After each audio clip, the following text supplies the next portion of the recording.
அனைவருக்கும் எடப்பாடி அழகேசனின் அன்பு வணக்கம்.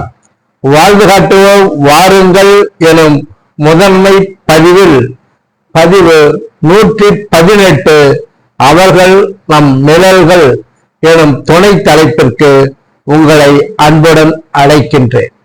அவர்கள் நம் நிழல்கள். அவர்கள் எங்கு செல்வார்கள்? நம் நிழல் நம்மைத்தானே தொடர்ந்து வரும். நம்மை விட்டு அதனை துரத்த இயலுமா? பூவும் மனமும் போல், தோகையும் மயிலும் போல், வானமும் மதியும் போல், மேகமும் மழையும் போல், பிறப்பும் இறப்பும் போல் நம்மை இருகப் பற்றியே வரும் நம் உறவுகளும் சொந்தங்களும் நண்பர்களும். நாம் எவ்வளவுதான் என்னதான் வெறுத்து வெறுத்து ஒதுக்கினாலும் அலையும் கடலும் போல் நம்மை அவர்கள் அண்டித்தான் வருவார்கள். அவர்களுக்கு எவ்வளவோ உதவிகள் நாம் செய்திருக்க கூடும், அவர்களும் மறந்திருக்க கூடும். மறமாமல் இருக்க அவர்கள் என்ன நாய்களா? இல்லை, மனிதர்கள். இருந்தும் அவர்கள் நம் சொந்தங்கள், நம்மோடு பிறந்து தொடர்ந்து வரும் நம் நிழல்கள். ஆபத்து உதவி என்று வரும்போது நம்மால் முடிந்த உதவிகளை நாம் செய்துதான் ஆக வேண்டும்.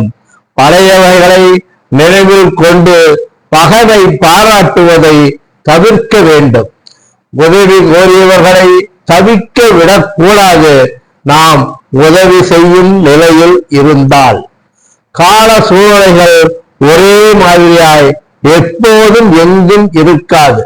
மாறி வரும் சூழ்நிலையில் மனிதர்கள் மாறிக்கொண்டே வருகிறார்கள். சூழ்நிலை சந்தர்ப்பங்களே அவர்களை இயக்குகின்றன. ஒரு நாள் அவர்கள் நம் நிலைக்கு வரக்கூடும், நடந்தவைகளை நினைக்கக்கூடும். மறதி மனிதர்களுக்கு வாய்த்த அருமருந்து. மறப்போம், மன்னிப்போம், வழிகாட்டுவோம், உதவுவோம், வெறுப்புணர்வு தவிர்ப்போம். அவர்கள் எங்கே போவார்கள்? நம்மிடம்தான் வருவார்கள். அரவணைப்போம், ஆதரவு கரம் நீட்டுவோம். ஏனென்றால் அவர்கள் நம் நிழல்கள். நம் நிழல்கள் நம்மை விட்டு நகராது, தொடரத்தான் செய்யும். உணரச் செய்வோம், உதவிகரமாய் இருப்போம். இந்த பதிவு நிறைவு.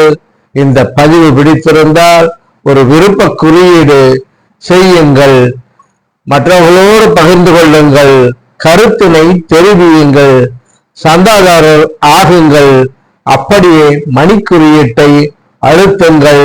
வாழ்க தமிழ், வளர்க இந்தியா. நன்றி, வணக்கம்.